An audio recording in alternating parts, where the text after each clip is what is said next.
సందర్భంగా రాష్ట్ర ప్రభుత్వానికి ఒకటే మేము విన్నవించుకుంటున్నాం. మా మీద అభిమానంతో నమ్మకంతో మేము మన ముఖ్యమంత్రి గారు ఇటీవల 2 రోజుల కిందట మెటర్నిటీ లీవ్ ఇస్తామని, వయోపరిమితి 62 సంవత్సరాలకు పెంచుతామని, గ్రాట్యుటీ చెల్లిస్తామని చెప్పేసి ప్రకటన చేశారు. ప్రకటనలు చేసినంత మాత్రాన అమలుకయ్యేటువంటి పరిస్థితి ఉండదు. కాబట్టి ముఖ్యమంత్రి గారు ప్రకటన చేసిన 3టికి జీవోలు ఇవ్వాలి. అంతేకాకుండా గత రాష్ట్ర ప్రభుత్వం మాతో కుదుర్చుకున్న ఒప్పంద జీవోలు వెంటనే విడుదల చేయాలి. మాతో కుదుర్చుకున్న ఒప్పంద జీవోల్లో ఆశా వర్కర్కి రికార్డులు ఇస్తామని చెప్పేసి అన్నారు.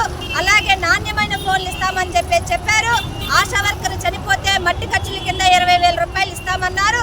ప్రభుత్వ సంక్షేమ పథకాలు అమలు చేస్తామన్నారు. క్యాజువల్ లీవ్స్, మెడికల్ లీవ్స్ ఇస్తామని చెప్పారు.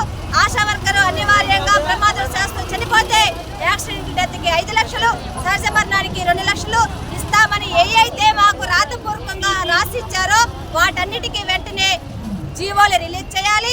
అతి ముఖ్యంగా ఆశా వర్కర్లు 4 ఏళ్ళ అన్నో నోట్లోకి వెళ్ళాలి అంటే మీరు కనీస వేతనం ఇస్తామని ఏదైతే మేనిఫెస్టోలో పెట్టారో ఆ రకంగా వేతనాలు ఆశా వర్కర్లకి పెంచాలి. మీరు మేనిఫెస్టోలో పెట్టినటువంటి హామీని అమలు చేయాలని చెప్పేసి మేము కోరుతా ఉన్నాం. ఇప్పటికైనా రాష్ట్ర ప్రభుత్వం సానుకూలంగా స్పందించి ఆశా వర్కర్ల సమస్యల పరిష్కారానికి చర్యలు తీసుకోవాలని విజ్ఞప్తి చేస్తా ఉన్నాం. లేని పక్షంలో ఆశా వర్కర్లు దశల వారీగా తమ పోరాటాన్ని చేస్తారని రాష్ట్ర ప్రభుత్వానికి తెలియజేస్తా ఉన్నాం. కమల ఆశా